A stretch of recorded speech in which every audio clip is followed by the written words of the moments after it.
Bienvenidos al podcast Productividad Neurospicy, donde vamos a hablar sobre tácticas y tips de productividad para personas diagnosticadas con TDAH, autismo y cualquier tipo de condiciones de neurodiversidad.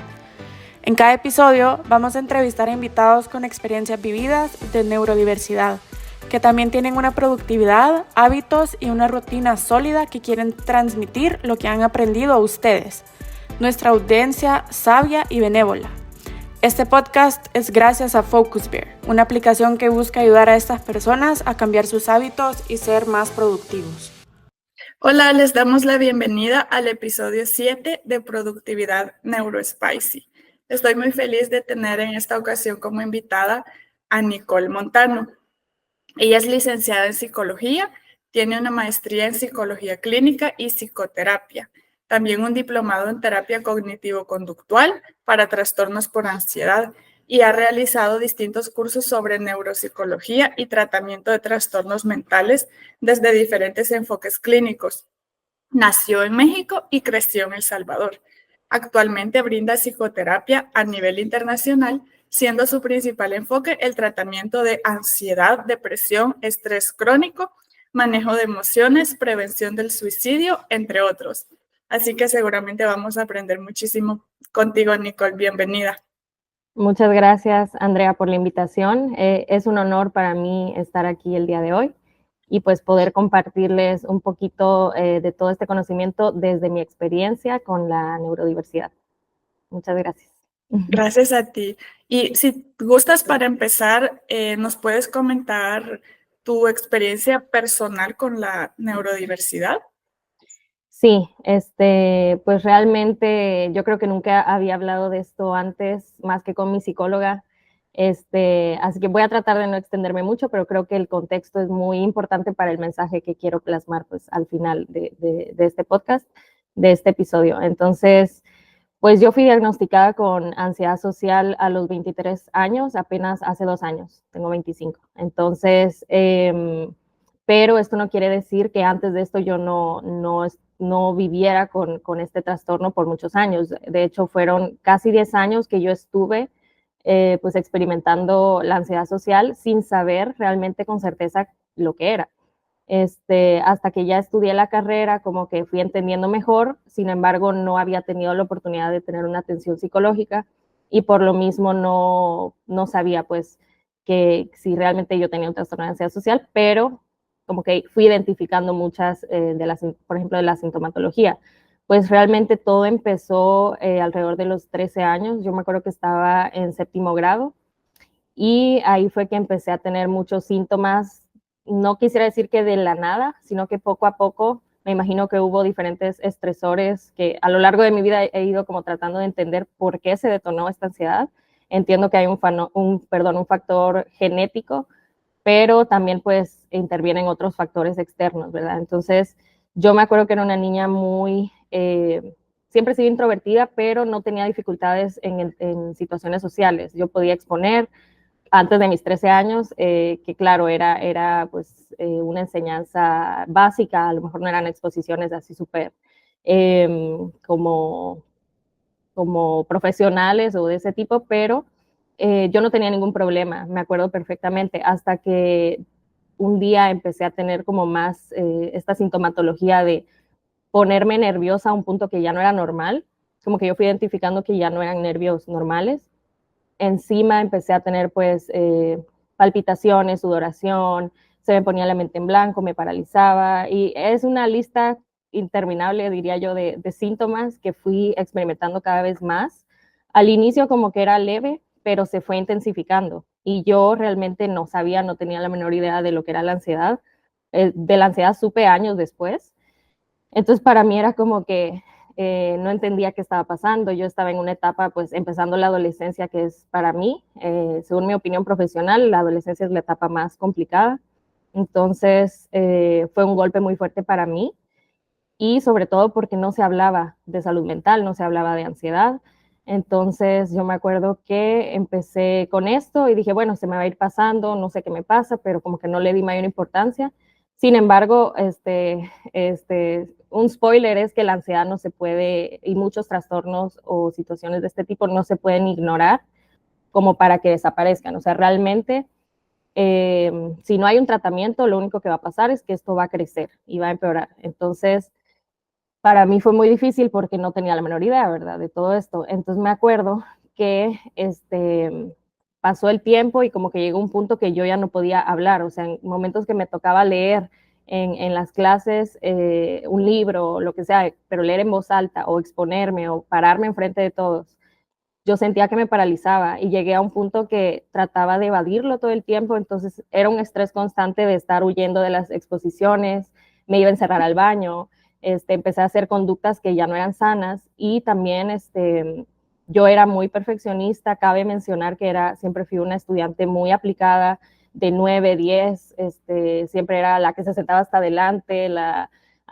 castrosa del salón y porque genuinamente me encantaba aprender, o sea, yo siempre amé ir a clases, estudiar, hacer tareas, no sé por qué, como que era un poquito rara o más bien diferente, me gustaba mucho, pero cuando empieza a aparecer esta ansiedad, para mí fue un golpe de que ya no me podía desenvolver académicamente como yo quería, y encima yo era muy perfeccionista, entonces ya no podía tener a lo mejor mi 10 de calificación porque no hacía bien las exposiciones o faltaba ese día, y así estuve por mucho tiempo, hasta que me acuerdo que dije, no, o sea, yo no puedo estar así, algo me pasa, tengo que saberlo, pero tampoco sabía cómo comunicarme o cómo pedir ayuda. Y me acuerdo que en el colegio había una psicóloga, pero más que nada ella veía a niños o a mis compañeros que tenían como dificultades de conducta, de aprendizaje o que tenían malas calificaciones y como que se enfocaban en ellos, ¿verdad?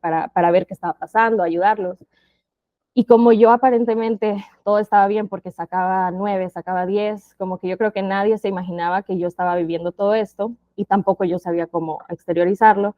Yo me acuerdo que fui una vez con esta psicóloga y traté de explicarle lo que me pasaba, pero ni siquiera encontré las palabras. Entonces realmente ella como que a lo mejor no me entendió, no supo cómo manejarlo y pues no tuve esta ayuda. Entonces en eso pues sí hubo, por ejemplo, mi mejor amiga, que hasta el día de hoy sigue siendo mi mejor amiga, la conocí justo en ese momento y ahora ella también es psicóloga, yo soy psicóloga y me acuerdo que ella fue un gran apoyo para mí, pese a que no me entendiera, pero igual tuve otra maestra, por ejemplo, hasta que me gradué, esta maestra igual fue mi red de apoyo, porque tampoco me entendía, pero me hacía las cosas más fáciles y ellas dos me hacían recordar como este potencial de que pese a que tengo esta ansiedad que ni siquiera sabíamos que era ansiedad o que se llamaba ansiedad, aún así tenía un potencial grande como estudiante, o sea, tenía mis partes fuertes que no debía de invalidar por tener este trastorno.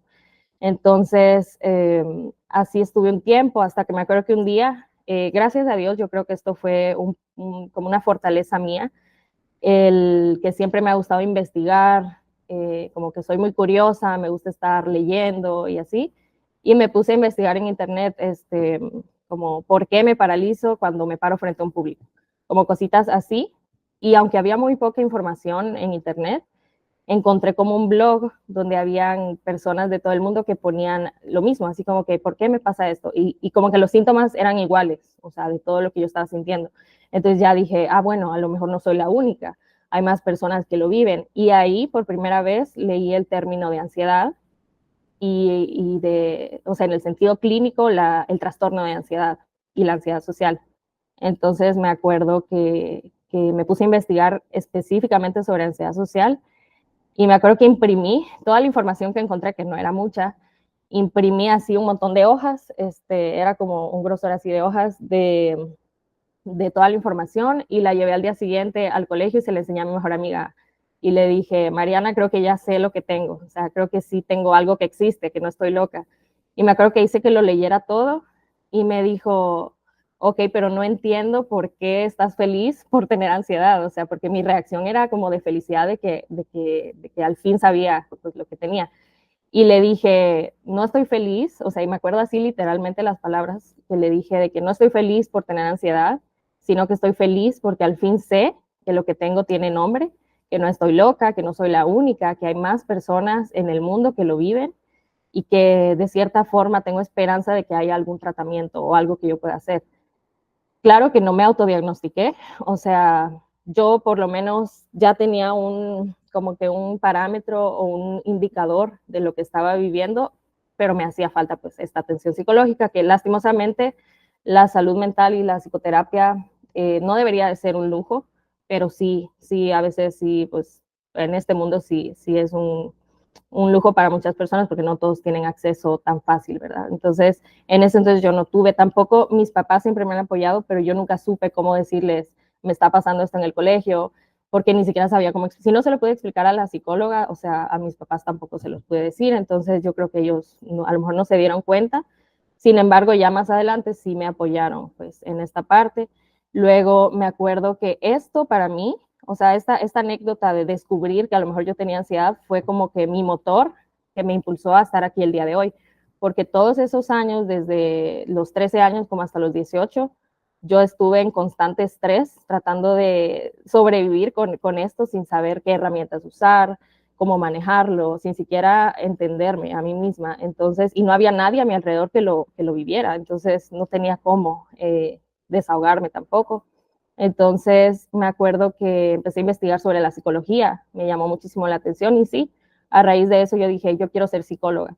Y todo este tiempo que yo estaba tan estresada, tan frustrada, se detonó en mí también un trastorno de depresión muy, muy severo, que pues en esta etapa es muy delicada esta parte, ¿verdad? Porque la adolescencia es muy, muy difícil. Entonces yo me acuerdo que aparte de la ansiedad tenía que lidiar con la depresión, yo no tenía motivación, o sea, aparentemente todo estaba bien por fuera, pero nadie sabía que por dentro yo tenía una lucha diaria de que algo me pasa, soy diferente, nadie me entiende, qué voy a hacer, según yo tenía algo incurable, no sé, una enfermedad, no sé, pero gracias a esto que yo encontré de la psicología, los términos clínicos, me empecé a motivar y dije, yo quiero ser psicóloga.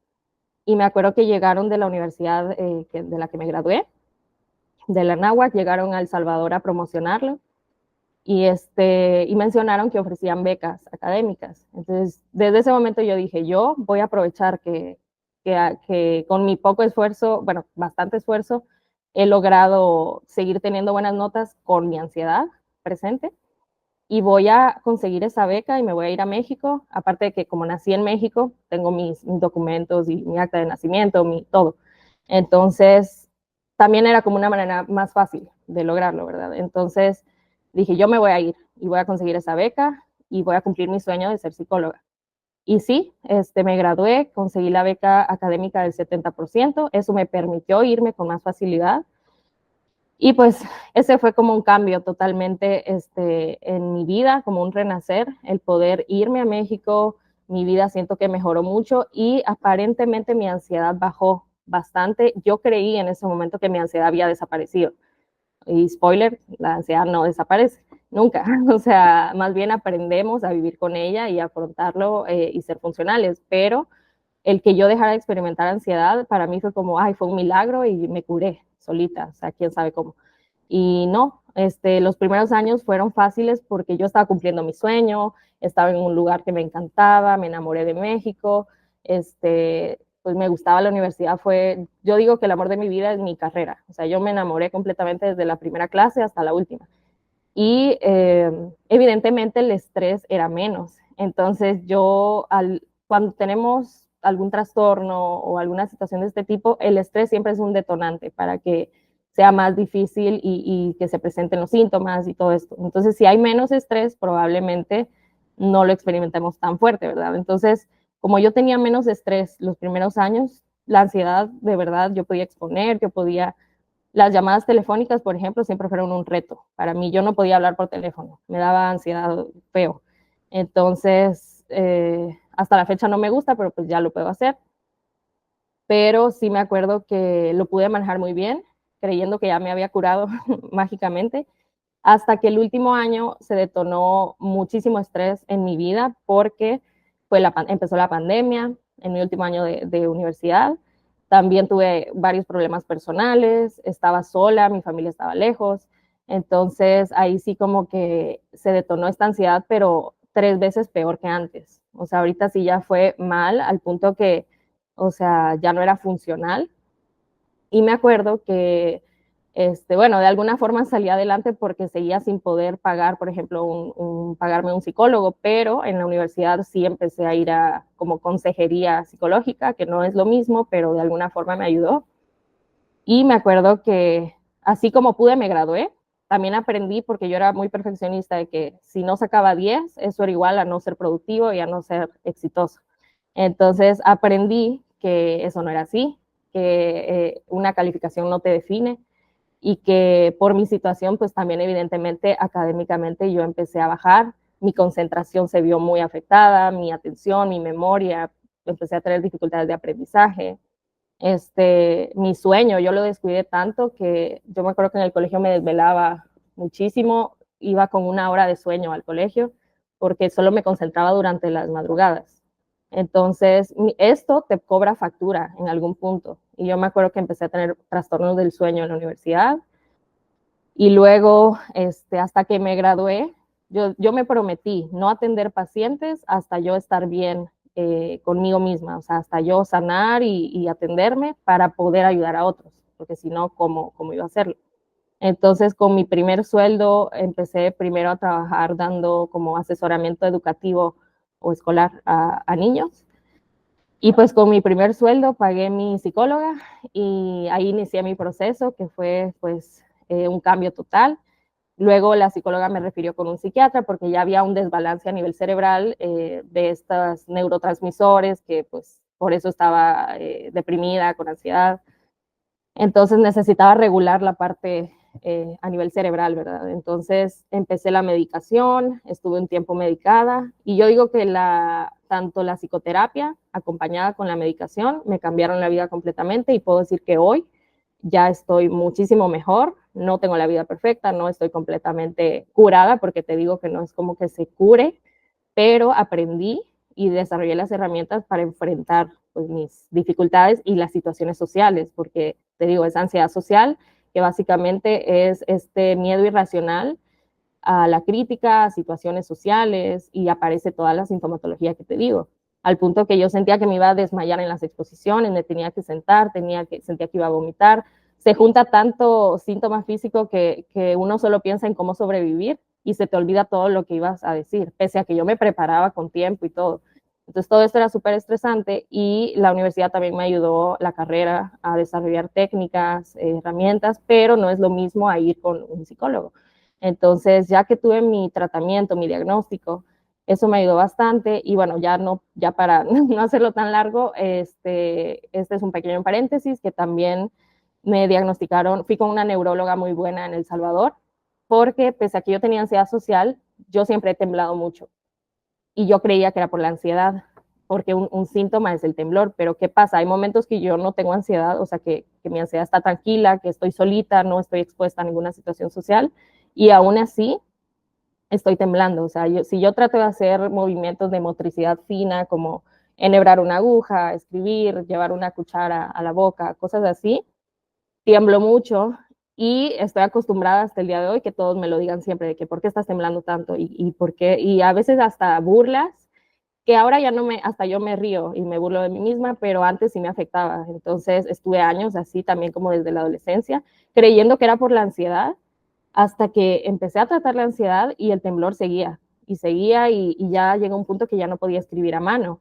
Y yo me encanta escribir a mano, soy muy visual, me gusta escribir, todo esto. Entonces no podía escribir, no podía tomar agua porque el vaso temblaba y se me caía. Entonces fui con la neuróloga, me diagnosticó este trastorno de temblor esencial, que es un trastorno del sistema nervioso. Entonces yo creo que igual está muy relacionado con la ansiedad, pero sí son cosas aparte. Entonces empecé también un tratamiento para esto y me ayudó mucho. Hasta el día de hoy pues sigo temblando, es lo mismo que la ansiedad, pero de alguna forma lo he sabido sobrellevar y pues controlarlo, pero también aceptarme, aceptar que yo soy así, soy diferente, pero pues también eso no me hace menos persona, no me hace menos valiosa y me permite con mi experiencia ayudar a otros. Entonces, pues eso fue como que, digamos, la parte que me hizo cambiar mi mentalidad, me hizo pues empezar a trabajar en mí para poder ayudar a otros a trabajar en ellos. Y ya yo creo que eso fue como que el desenlace y ahora pues sigo trabajando en mí, pero pues ya tengo todo este conocimiento, ya lo traté y ya puedo sobrellevar este tipo de situaciones y también entender que esto de la neurodiversidad, que me gustó mucho el término, que pues se usa mucho aquí, pues que abarca todo este tipo de situaciones que nos hace diferentes pues, a muchas personas. Entonces sí, eso sería el contexto. Gracias, Nicole, por compartir tu historia y todos los retos que atravesaste. Y como mencionabas, es cierto, hace 10, 12 años que éramos adolescentes. Yo soy 3 años mayor que tú, pero me voy a incluir que éramos adolescentes por la misma época. No había mucha información sobre la salud mental como la hay ahora. Y sobre todo, no había mucha información sobre la salud mental que uno pudiera acceder y mucho menos había conciencia de que la niña buena o el joven, ya sea hombre o mujer, como que todo le salía bien, podía estar también atravesando una tormenta interior. Se enfocaba el acceso a salud mental que se tenía para jovencitos o adolescentes era como para quienes era mucho más notorio que estaban atravesando algo, o quizás para quienes eran más hiperactivos o un poquito rebeldes, llamémosle, y no para alguien que aparentemente todo le estaba saliendo bien. Entonces, qué bueno ahora poderlo hablar. Incluso el fin de semana pasado, me parece, entré a una librería y había, justo vi un libro que era como de este tema, como de que era, no recuerdo el título como, pero era así como la niña buena, chica buena, algo así.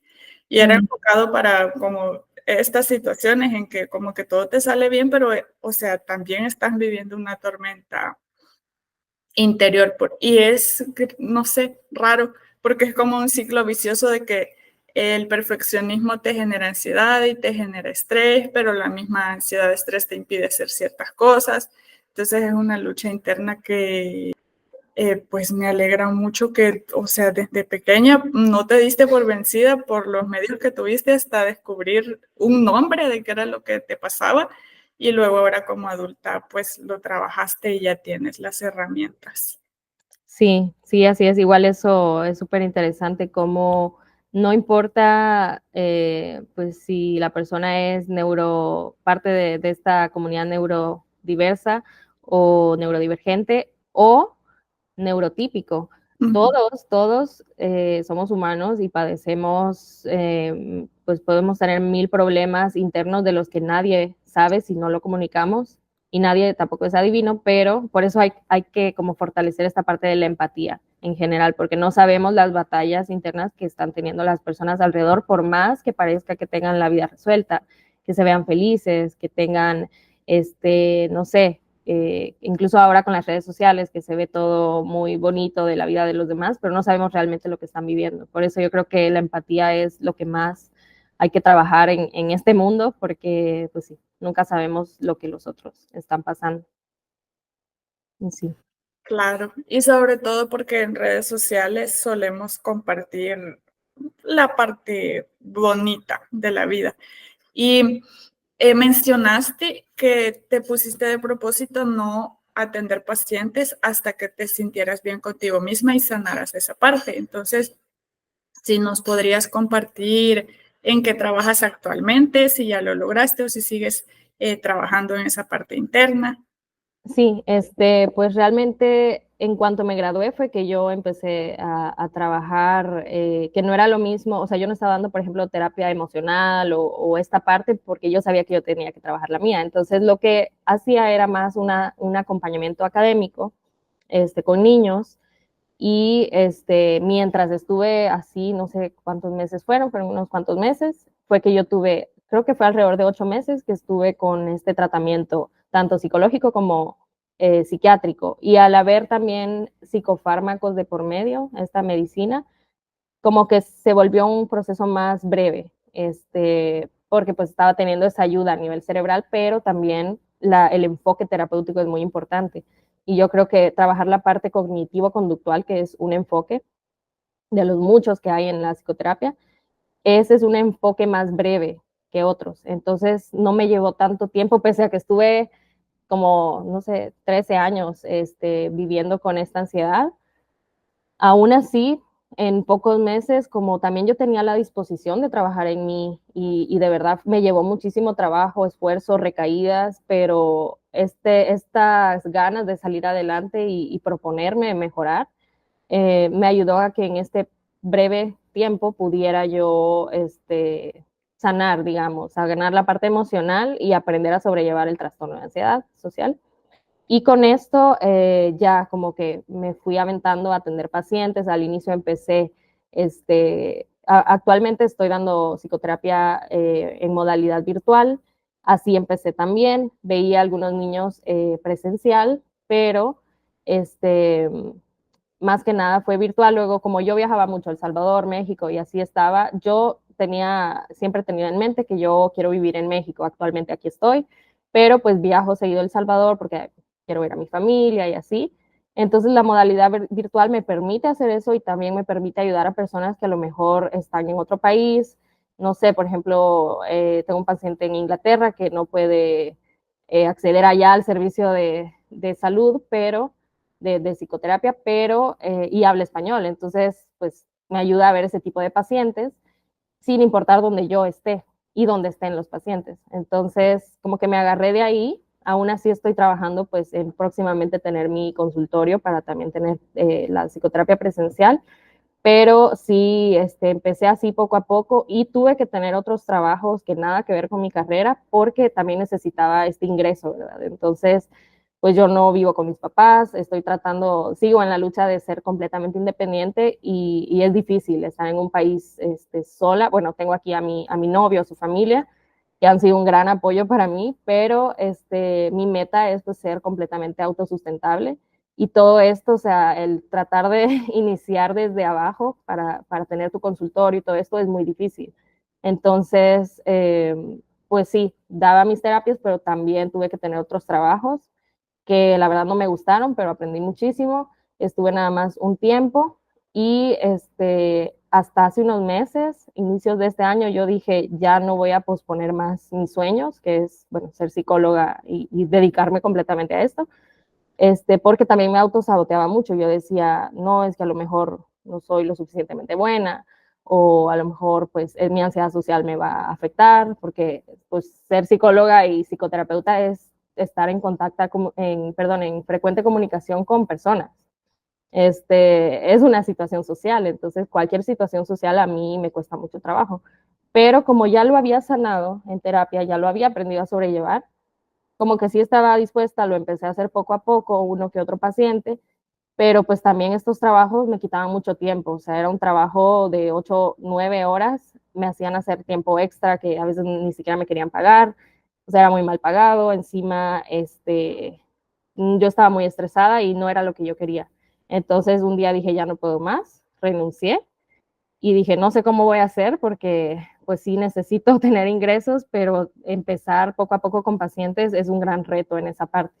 Entonces, porque no es un sueldo fijo, pero yo confié en mí y empecé a dedicarme de lleno a las redes sociales, que me han ayudado muchísimo a promover este contenido. Entonces también soy creadora de contenido psicoeducativo y con estas dos cosas, atender pacientes y crear contenido, dedicándome full time a esto.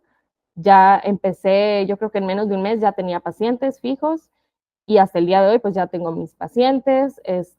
También estoy dedicándome a crear contenido constante porque principalmente para hacer que este tema deje de ser un tabú, porque así como hace años yo hubiera querido encontrar más personas que hablaran de esto y no había, a lo mejor ahora ya hay más y eso me hace muy feliz, pero pues yo quiero ser parte de esta comunidad, de poder hablar del tema, hacer que las personas entiendan y se sientan acompañados.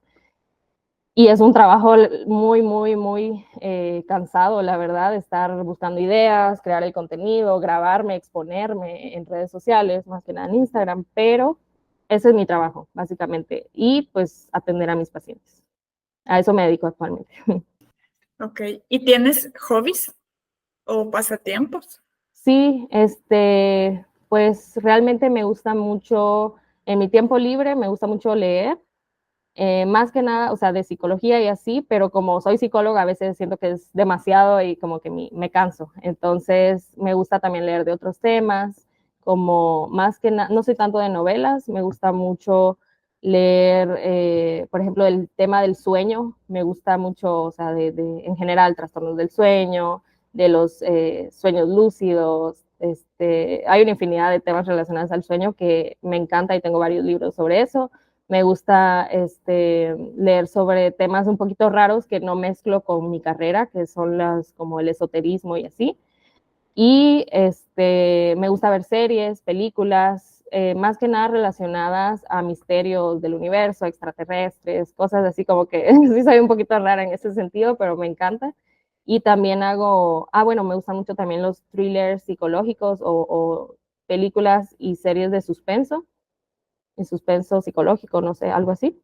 Y me gusta mucho hacer journaling y scrapbooking, así como que tengo mis libretas y me encanta estar dibujando y como que lo manual y artístico me gusta mucho. No soy buena pintando o haciendo retratos, por ejemplo, no tengo, y más con el temblor me cuesta mucho, pero ahí poco a poco como que me gusta hacer algunas manualidades y también me gusta hacer ejercicio. Últimamente como que no he podido porque tengo mucho trabajo, pero siempre es bueno buscar un balance. Estoy trabajando en eso porque pues sí me gustaba ir al gimnasio, me gusta levantar peso. Aquí donde vivo hace un calor horrible, ahorita estamos entre 40 y 45 grados, usualmente así durante el día o más. Y salir es como, o sea, no sé, yo no, o sea, se te quema la piel casi. Entonces, para ir al gimnasio, pues yo voy caminando y son como 20 minutos caminando. Entonces, como que preferí ahorita que hay olas de calor, preferí no hacerlo. Y no me funciona mucho hacer ejercicio en casa, pero sí tengo planeado retomarlo de alguna forma porque siempre la actividad física es necesaria, es muy importante y me gusta, pero pues sí, como que no al aire libre o no en casa, sino más bien ir al gimnasio. Así que cuando pase el calor yo creo que sí lo voy a retomar. Y ya, básicamente eso sería.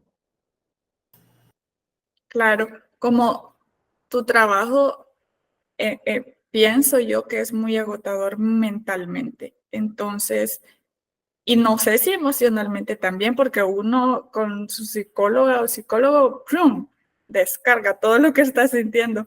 Incluso a mí me sucedía en una época atrás que yo decía, hoy no voy a llorar, hoy estoy bien, hoy no voy a llorar. Y cuando uno empieza a hablar y no sé, se siente en ese lugar, espacio seguro, ¡pum!, descarga todas sus emociones. Entonces me imagino que es una carga mental y emocional que reciben ustedes. Y por eso mismo tus pasatiempos están como relacionados a liberar eso. Sí, exactamente. Sí, sí, de hecho, eso trato de cuidarlo mucho y nos lo dicen siempre en la carrera también, de que es muy importante no saturarte o no tomarte, no llevarte fuera de tu consultorio o de tus terapias con tus pacientes, no llevarte eso a tu casa. Y yo trato de hacer eso, o sea, desconectarme, solamente dedicarle el tiempo que le tengo que dedicar a mi paciente y a la preparación de la sesión o post sesión también tengo que ver ahí algunos asuntos relacionados al paciente.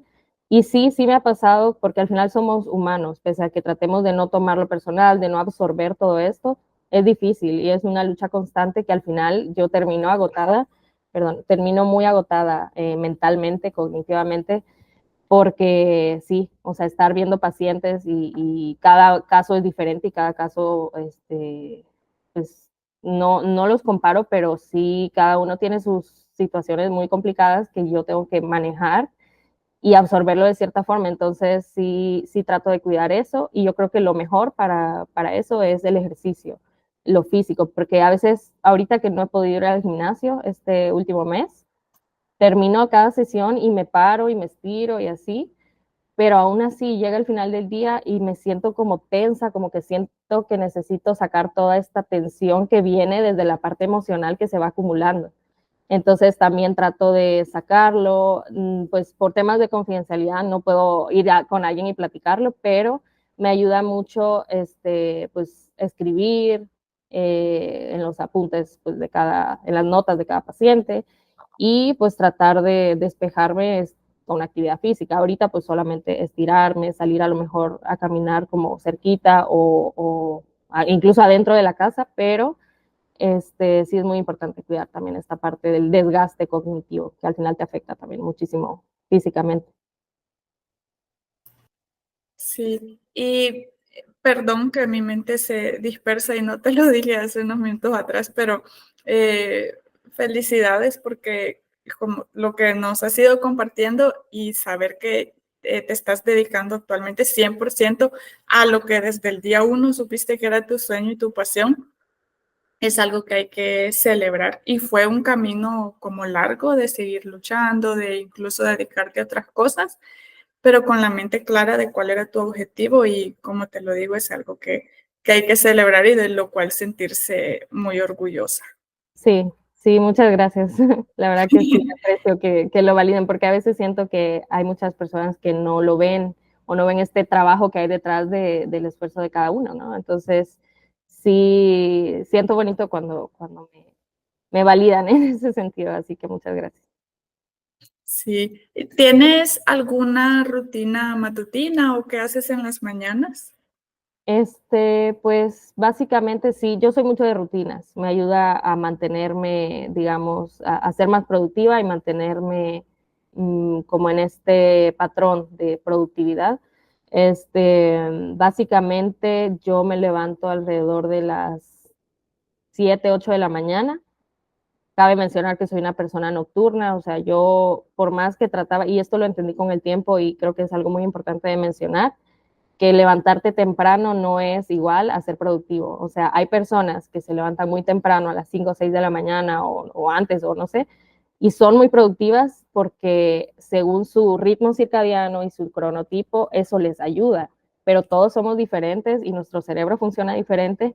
Y en mi caso, yo no encajo en esa parte. Yo no soy una persona de levantarme temprano y salir a correr y desayunar a las 6 de la mañana. O sea, no, yo me he ido adaptando porque antes yo sentía que a partir de las 10, 11 de la mañana ya podía funcionar, por así decirlo, pero pues porque este mundo no está hecho para este tipo de personas, como que el mundo está hecho para un tipo de personas, neurotípico diría yo, y los demás tenemos que ver cómo adaptarnos de cierta forma. Entonces yo fui aprendiendo a como que cambiar un poquito este horario, pero sí, no me esfuerzo a levantarme a madrugar, pero usualmente entre 7, 8 de la mañana, porque usualmente empiezo a ver pacientes alrededor de las 10 de la mañana. Entonces, antes de esto, lo primero que hago es levantarme, estirarme, porque siento que acumulo mucha tensión durante el día, y arreglo mi cama, eso es lo primero que hago, que me lo enseñó mi papá y se lo agradezco de por vida porque esto me ayudó a mejorar primero a sentirme motivada, a sentir que ya logré algo al primer momento del día y a mantener la disciplina y el orden. Esto me ayudó muchísimo. En algún tiempo en mi infancia yo era muy desordenada y con los años me he ido volviendo ordenada, que digo, esto no te hace mejor persona ni nada, todos somos diferentes, pero en mi caso me ayudó muchísimo a mejorar pues mi rutina, mi organización. Entonces ordeno mi cama, me baño, que eso también me ayuda, bañarme en la mañana y arreglarme y ya que yo ya me siento lista, desayuno y a las 10 ya estoy sentada trabajando. Lo primero que hago antes de dar terapia es, yo tengo libros, libretas para todo. O sea, tengo mi agenda, tengo como miles de agendas, aparte mis libretas para pacientes, libreta para todo. Entonces, anoto mis pendientes del día, veo lo que tengo que hacer, recordatorios, cosas pendientes para otros días y lo voy como revisando todos los días a lo largo del día. Entonces eso me ayuda mucho, luego empiezo las terapias, tengo un descanso que sí me lo he puesto así muy fijo, entre 2 a 4 de la tarde, para comer, para despejarme un rato, y a las 4 empiezo otra vez, ya sea que tenga más pacientes o me dedico ya en las tardes y noches, mi cerebro siento que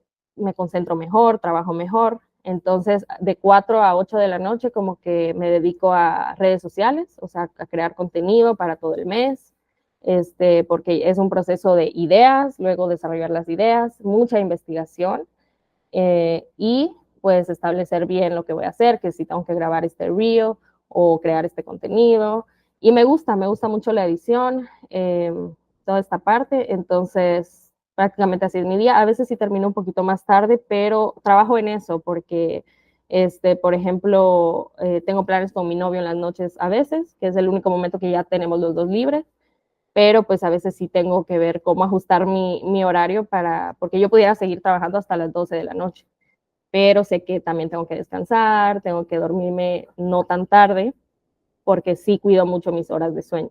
Trato de que sean 8 horas diarias. Entonces, estoy en esa lucha, a veces no es perfecto, trato de no ser tan exigente y dura. Lo de la mañana sí lo mantengo porque me ayuda, y lo del resto del día a veces cambia, porque así es la vida, va cambiando, hay cosas imprevistas, no sé. Y si se sale de control mi rutina diaria a veces, también es válido. Y me digo, no pasa nada, mañana puede ser diferente. Y ya. Eso sería de mi rutina. ¿Y tienes algunos como trucos o consejos o estrategias que aplicas durante el día para mantenerte enfocada y productiva? Sé que la productividad no se ve igual para todos, no hay como una regla universal. Este, pero, ¿qué es la productividad para ti? ¿Y qué estrategias aplicas para sentir que lo estás logrando? Pues yo diría que la neuroproductividad para mí, como tú dices, es diferente para todos, pero en mi caso, pues primero establecerme metas diarias de lo que quiero lograr a largo plazo. Para llegar a eso tengo que primero cumplir con metas a corto plazo y mediano plazo, ¿verdad? Entonces yo establezco todas, pero al final, o sea, empiezo enfocándome en lo primero, o sea, a corto plazo y a mediano plazo. Entonces trato de ser muy realista, porque antes yo me ponía un montón de propósitos del día, del mes, del año, y al final no hacía nada. Entonces traté de empezar a hacerlo muy puntual y decir, bueno, de esta hora a esta hora voy a hacer esto. Y si un día no me funciona porque veo que me lleva más tiempo o menos tiempo, digo, bueno, lo voy a cambiar un poquito para ser más realista y cumplirlo, porque ¿qué pasaba? Cuando yo no cumplía con mi lista de pendientes, me frustraba y decía que estoy haciendo mal o tengo que desvelarme más, y entendí que a lo mejor hay que reajustar a veces esta parte. Y soy muy visual, entonces trato de siempre tener post-its en todos lados para acordarme de algunas cosas, porque te digo, con los años empecé a tener muchos problemas, hasta la fecha es algo que no, o sea, casi no ha mejorado mi concentración, memoria, se me olvida mucho todo, entonces yo lo tengo que escribir porque si no, no me acuerdo. Entonces tengo recordatorios en todos lados. Lo digital como que no me encanta, pero aún así tengo aplicaciones donde hay una que se llama Structured o algo así, y ahí voy poniendo como que todo lo que tengo que hacer y le voy poniendo así como que ya lo hice. Y trato de tener mis recordatorios físicos. Otra cosa que me ayuda mucho a mí, por esto mismo de que soy visual, y aquí quiero como hacer énfasis en que todos tenemos un tipo de aprendizaje, ya sea visual, auditivo, kinestésico.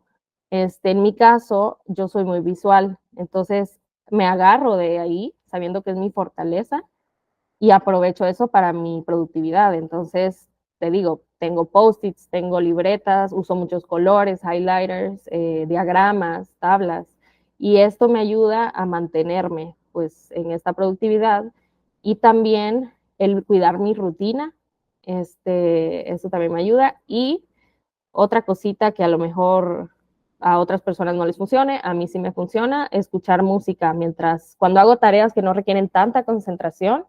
Me gusta poner música de fondo, ya sea música pop en inglés, me gusta mucho, o música clásica, música instrumental, pero hay momentos donde necesito demasiada concentración y lo único que me ayuda es el silencio. O sea, a mí el silencio me encanta, honestamente, me ayuda a pensar y a concentrarme. No puedo, si hay alguien cerca de mí, aunque no esté haciendo ruido, aunque no puedo, o sea, yo tengo que estar sola y concentrada. Entonces, a veces es difícil encontrar un espacio adecuado, pero ahí he ido batallando poco a poco y también me voy adaptando. O sea, si de plano no puedo, no quiere decir que no voy a hacer todo lo que tengo que hacer porque hay mucho ruido.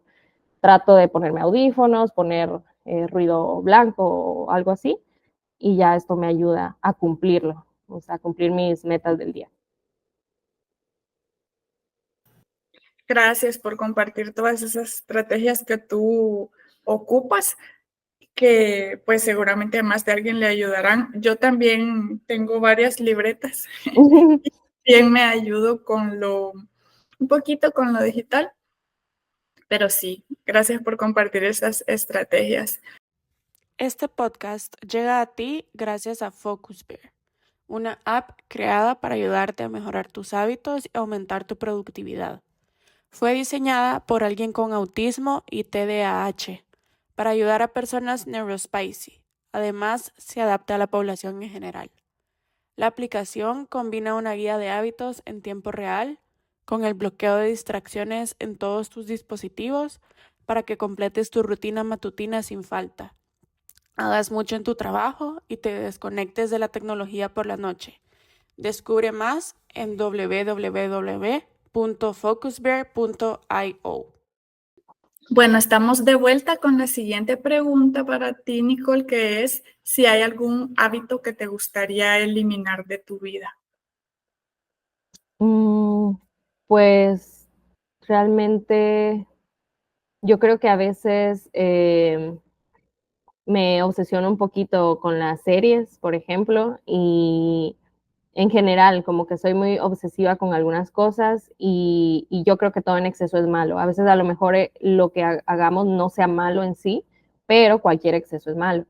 Entonces, a veces sí me pongo, por ejemplo, en la noche, me pongo a ver una serie ya para antes de dormirme y así, pero me clavo mucho y puedo acabarla, bueno, si es una miniserie la puedo acabar en esa noche. Y cuando veo ya son las 2 de la mañana, entonces ya descuidé mi sueño y para mí eso es lo peor, descuidar mi sueño porque tengo un sueño trastornado, entonces, ajá. Pero yo diría que eso y sí hay un hábito que batallo mucho, que es el tomar café. O sea, a lo mejor no fumo, a lo mejor casi no tomo alcohol, solo en eventos sociales, pero el café también es muy, en mi caso con ansiedad, el café es un estimulante, entonces está súper contraindicado, pero de alguna forma me ayuda a mantenerme más activa, porque esta parte sí como que todavía no la entiendo mucho, pero yo todo el día, yo me puedo, o si me acuesto ahorita, aunque ahorita no tenga sueño, pero si me acuesto me duermo, tengo un sueño pesado. Entonces, durante el día sí a veces me siento que estoy cabeceando, así, por más que yo duerma mis 8 horas, que duerma, porque no solo las horas importan, sino la calidad del sueño. Tengo buena calidad del sueño, pero aún así yo siempre tengo sueño. Entonces, el café a mí me ayuda a mantenerme más activa, pero pues no es bueno para mi ansiedad, también tiene muchos efectos negativos en el cuerpo. He tratado con el té, pero como que no me encanta y estoy tratando de reducirlo. Primero reducirlo, más adelante a lo mejor dejarlo. Ahorita, por ejemplo, hoy no tomé café porque sabía que iba a grabar el podcast y dije, no quiero que se detone mi ansiedad, así que no tomé mi café. Ayer tampoco, pero así, como que poco a poco estoy luchando en moderarlo. También el azúcar. Me encanta comer azúcar, cualquier cosa que tenga azúcar. Y el azúcar también es muy dañina. Entonces he ido reduciéndolo poco a poco, pero todavía es una lucha diaria. Eso más que nada. Justo te iba a preguntar por eso del café. Pues a mí también me han diagnosticado ansiedad y yo, la verdad, tomo café todos los días, pero he llegado a identificar que si tomo, por ejemplo, más de una taza o si tomo café en la tarde, ya como que empieza esos síntomas. Ajá, es una lucha también porque pues me gusta el café mucho. Es adictivo. Uh-huh. A mi novio le encanta el café, o sea, él toma muchísimo café y fuerte. Entonces, y mi mamá también. Entonces, esté con el uno o esté con el Sí, otro, ahí está la tentación del café. Pero, exacto. pero sí, te entiendo. Uh-huh. Y también te quería preguntar de la mano de este tema de la ansiedad social, ¿cómo te va actualmente relacionándote con otras personas y con el manejo de las emociones? Pues creo que ha sido de las partes más difíciles porque primero que nada, los humanos somos seres sociales, o sea, socializar es esencial y necesario para sobrevivir, y para mí es la parte más difícil. O sea, yo llegué a un punto que podía estar encerrada todo el día sola y así era feliz. En pandemia me tocó estar sola mucho tiempo y todos preocupados de que pues sí estaba completamente sola, sin poder salir a la calle, pero yo fui feliz todo ese tiempo. Sin embargo, mi ansiedad sí se empezó a presentar, entonces, por otras razones, pero lo que sé que me tengo que impulsar a socializar porque es necesario, y también a exponerme. O sea, cuando uno tiene ansiedad, sobre todo en este tipo de ansiedad o las fobias, por ejemplo, la exposición al estímulo aversivo o al estímulo que no nos gusta es necesaria para poder trabajarlo. Entonces, me empecé a forzar mucho, y en terapia también trabajé, por ejemplo, el tema de las llamadas telefónicas. Me tocó empezar a hacer llamadas, pese a que yo llamaba y me quedaba sin poder hablar por la ansiedad. Lo empecé a trabajar, incluso en estos trabajos que no me gustaron, por los cuales estuve un poco tiempo, me tocaba hacer muchas llamadas. Entonces ahí empecé a trabajar la parte social por ese lado, también al relacionarme con personas nuevas, lamentarme a que a lo mejor a veces yo no quiero salir y amo a mis amistades y a mi novio y así, pero a veces yo de verdad prefiero no salir y al final termino poniendo excusas y así, pero he trabajado en esa parte para poder pues no limitarme y salir, y a veces sí me pasa que salgo y tengo como que una batería social que se va desgastando, llega un punto que ya pasaron 2, 3 horas y yo ya me quiero ir y ya estoy desesperada y ya necesito estar sola. Entonces sí es una lucha diaria, pero creo que lo he ido trabajando primero con mucha empatía y comunicación, porque las personas con las que estoy rodeada, algunas me entienden más porque a lo mejor también son neurodivergentes, pero hay otros, por ejemplo, mi novio es neurotípico, entonces es difícil porque a veces él no me entiende, más que nada al inicio él no me entendía o yo a él como que tampoco, y hasta que empezó a haber yo creo que lo más importante es la comunicación y la empatía.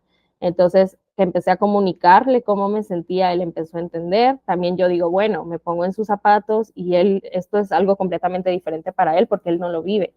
Y lo mismo, o sea, viceversa. Pero con esto he ido como mejorando mis relaciones sociales. En terapia aprendí mucho la parte emocional, porque como yo no tenía una gestión emocional, yo guardaba todo y llegaba a un punto que explotaba. Y sí perdí muchas amistades por eso, porque no sabía poner límites y no sabía expresar lo que sentía, creyendo que los demás iban a leerme la mente cuando no funciona así. Entonces, hasta que aprendí a poner límites y manejar mis emociones en terapia, fue que empecé a mejorar mis relaciones sociales. Ahora estoy muy feliz con las amistades que tengo, con mi pareja, y creo que todo esto fue con técnicas de manejo de emociones y la comunicación asertiva, porque no es lo mismo solo comunicarte que comunicarte de la manera correcta o sea, teniendo un filtro y teniendo pues las palabras adecuadas. Y la empatía siempre es clave. Creo que eso es lo principal. Gracias. Y pienso que es importante algo que tú mencionas sobre la empatía, que tiene que ser de ambas vías. Por ejemplo, no sé, la convivencia entre alguien neurodiverso y alguien neurotípico, como ambas partes tratar de comprenderse, no solo quien se siente diferente comprender a los demás y tratar de adaptarse, sino también los demás comprender y respetar las diferencias de esas personas. O igual entre alguien, por ejemplo, ay, se me olvidó la palabra. Como alguien como una persona reservada con alguien más, Sí. más como respetar y comprender la tranquilidad de uno, Sí. y también quien es más tranquilo, respetar y aceptar cuando alguien es más dinámico. Sí, sí, justo porque yo soy muy introvertida y Introvertida era la palabra. me imaginé que esa era. Me pasa seguido que se me van las ideas o las palabras, pero sí, yo, por ejemplo, soy muy introvertida y curiosamente mis amistades, mis mejores amigas, mi novio, son extrovertidos. Entonces, yo creo que igual nos ayuda a conectar y yo aprendo mucho de ellos, a lo mejor ellos también de mí, pero es difícil a veces porque no, a lo mejor no nos entendemos al 100%, pero de eso se trata una relación también, de ir construyendo y entendiendo que el otro es diferente y que tiene que haber esta reciprocidad y empatía para que una relación funcione. Claro. Y también hace momentos nos comentabas que pasaste por la lucha con tus finanzas personales de ser independiente y que cambiaste de trabajo. Y te quería preguntar si puedes compartirnos un poquito de cómo te va ahorita con ese tema o si la ansiedad de cierta manera te afecta en el manejo de tus finanzas personales o no. Yo creo que ya ahorita que, bueno, desde que yo empecé, por ejemplo, en la universidad, yo estaba becada, entonces realmente lo que pagaba de universidad era poquito. Y mis papás siempre me apoyaron en esa parte. No tuve que trabajar, digamos, durante la universidad porque tampoco me daba tiempo, porque llevaba hasta 10 materias por semestre y era estar todo el día en la universidad. Ahí casi que desayunaba, almorzaba y cenaba. Entonces, pero eso me ayudó mucho, pese a que no era mi dinero, porque mi papá me apoyaba mucho, mi mamá, aún así me enseñó como que a ir, porque lo que me mandaban a veces a lo mejor no era lo justo, digamos, para pagar mi comida, mi transporte y ya. Entonces yo tenía que ver cómo administrarme y eso me ayudó a empezar a entender las finanzas, a empezar a administrarme, porque si no me administraba y gastaba todo mi dinero en salir con mis amigas, por ejemplo, que en la universidad se da mucho eso, pero yo era como que no, o sea, o salgo o como. Entonces, la verdad yo sí, y teniendo ansiedad social, como que sí ponía en una balanza y decía salir, como que no me encanta. Entonces, obviamente ponía primero como prioridad mi alimentación, mi transporte, etcétera. Eso me ayudó mucho, pero ya que empecé a generar mis ingresos personales, pues ya es otra cosa y es difícil también manejar tarjetas, toda esta parte. Entonces, sí tuve que investigar mucho, empecé a oír muchos podcasts de finanzas, empecé a leer sobre el tema. Mi hermano menor, él es experto en el tema y me ayudó mucho, él me explicó mucho cómo manejar, a lo mejor yo no leo tantos libros sobre eso, pero él sí, entonces me empezó a dar tips, me empezó a dar consejos, eso me ayudó bastante y ahora, o sea, hoy en día trato de tener, por ejemplo, tengo mi Excel de mis gastos generales de cada mes, mis ingresos fijos, variables, los pagos o gastos que tengo que hacer. O sea, llevo como todo muy organizado porque a veces si no se me va esto de que no sé cuánto estoy gastando o no sé cómo estoy manejando el dinero y cuando veo ya, o sea, no entiendo en qué se me fue. Entonces, sí, para mí es crucial tener una organización visual donde yo vaya anotando, ok, yo gasté esto, pero me entró este ingreso y llevo este control. Eso me ha ayudado a cuidar mis finanzas. Y creo que hasta ahorita voy bien. A veces me cuesta, pero ahí voy. Sí, es importante aprender a tener esos sistemas de control, ¿cierto? Uh-huh. Sí, muy Tam- importante. También te quería preguntar, pues ya que dices que eres más nocturna y más productiva durante la noche, pero te importa mucho cuidar tus 8 horas de sueño. Entonces, ¿cómo haces para desconectar por la noche y lograr realmente descansar? Este, pues realmente después de tantos años de no cuidar mi sueño, para mí era lo que menos, y yo me acuerdo que mi papá me decía mucho, te va a pasar factura todo este tiempo que no estás durmiendo bien, que no te estás cuidando en el tema del sueño. Y en la universidad empecé incluso a investigar mucho de ese tema. Me encanta, llevé una materia electiva de trastornos del sueño, aprendí, porque yo en el colegio, por ejemplo, incluso en la universidad, podía desvelarme hasta las 2, 3 de la mañana estudiando y haciendo tareas, porque hasta ese momento todos se dormían y había silencio. Yo no me podía concentrar si había gente, si había ruido, y no estaba viviendo sola, vivía con mi familia. Entonces, me acostumbré a eso y a veces me dormía a las 2, me levantaba a las 4 y me iba al colegio. Entonces, porque me arreglaba y todo, desayunaba, me iba al colegio, pero iba con 2 horas de sueño y así estuve años. Y encima con ansiedad, depresión, o sea, es la peor mezcla. Entonces, luego en la universidad, todo esto sumado a tomar café, empecé a tomar café porque antes no me gustaba hasta la universidad, eso causó, yo creo que muchísimos daños. Empecé a padecer trastornos del sueño, como parálisis del sueño, insomnio, incluso sonambulismo. Entonces, ahí yo dije ya, o sea, esa fue la gota que derramó el vaso y dije, tengo que cuidar mi sueño. Entonces, empecé a cuidar que siempre sean entre 7 a 9 horas de sueño, porque entiendo que mi cronotipo y mi ritmo circadiano necesita esos cuidados, pero pues como te digo, el mundo está hecho como que para un tipo de persona, entonces yo trato de dormir mis horas y todo, pero sé que a lo mejor no me puedo levantar a las 11 porque tengo pacientes más temprano, entonces trato de dormirme entre 9, 10, 11 de la noche lo más tarde. Para desconectarme, trato de, antes de, yo sé que no es bueno ver pantallas, o por lo menos yo sí le reduzco el brillo y pongo luz amarilla, es mejor que la luz azul para producir la melatonina y poder conciliar el sueño. Pero sí, aunque no debería tener pantallas a la hora de dormir, sí usualmente me duermo viendo alguna serie con mi novio o así. Aunque a veces también trato de leer. Leer me gusta, pero en las noches trato de leer libros como lectura liviana, ligera, porque cuando son temas muy así, como que mi cerebro ya no da, entonces leo algo así ligero y literal, en 2 páginas ya me dormí. Entonces, eso me ayuda mucho. A veces cuando tenía problemas para conciliar el sueño, meditaba. La meditación me ayuda muchísimo.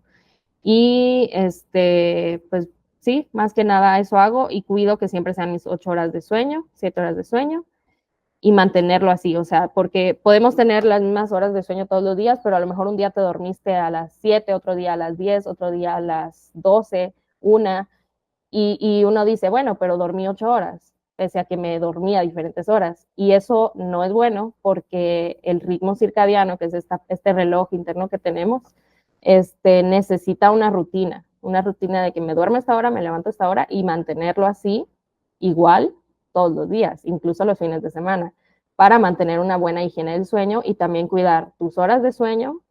No es solo eso, sino la calidad. O sea, dormir sin estarte levantando al baño, entonces no tomar mucha agua antes de dormir. Yo que tomo mucha agua durante todo el día, en la noche trato de reducirlo.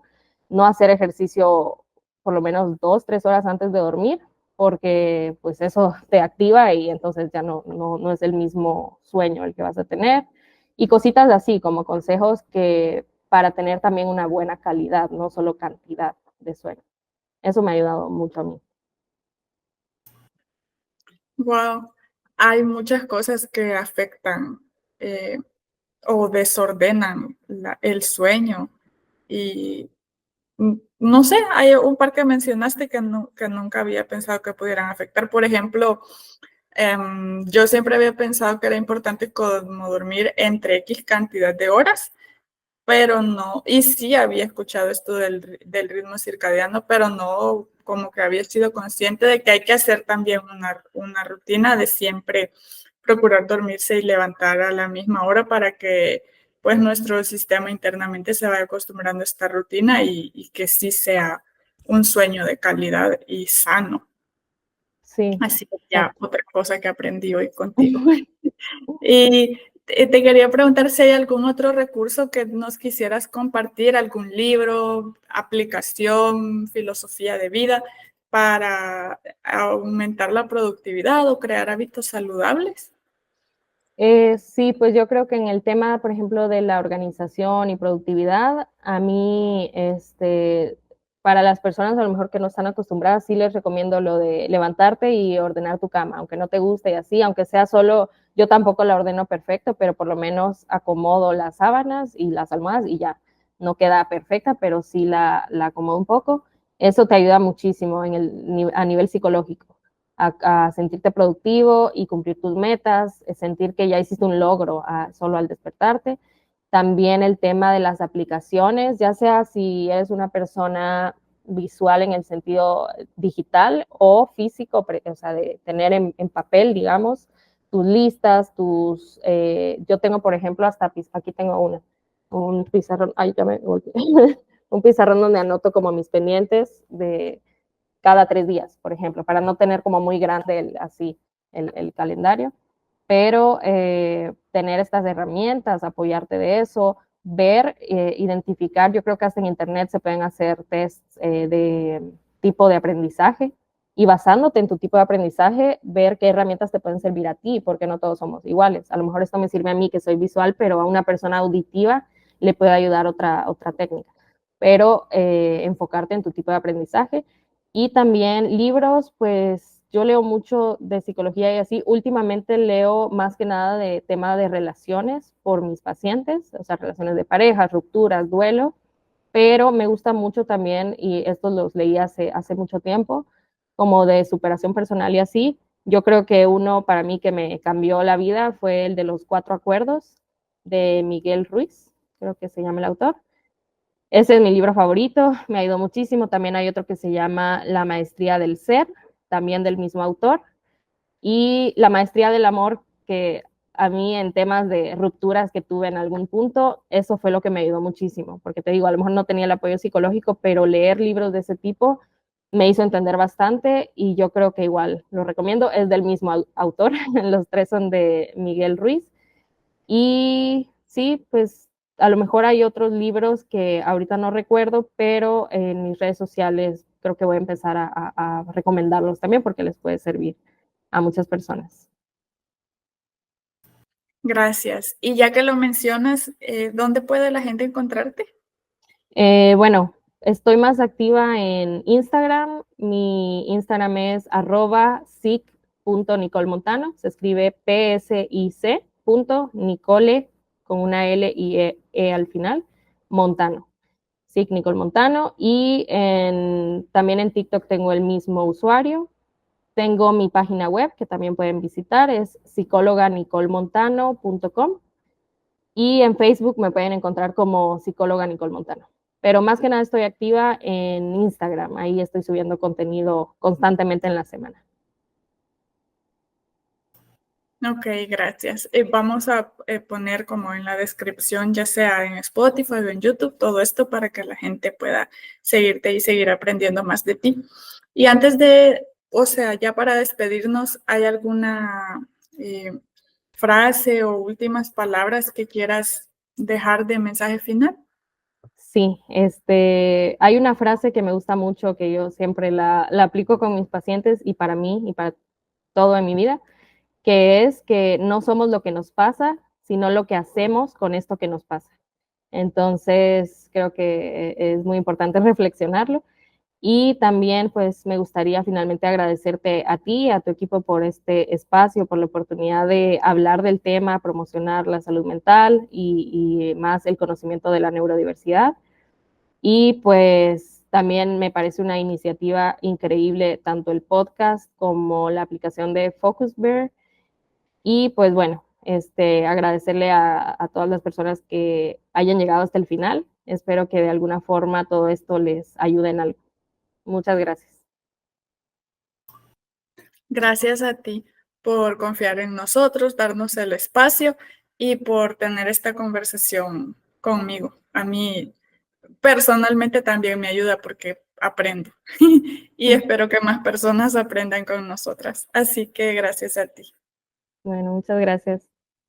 Bueno, y con esto nos despedimos. Gracias por escucharnos. Hasta la próxima.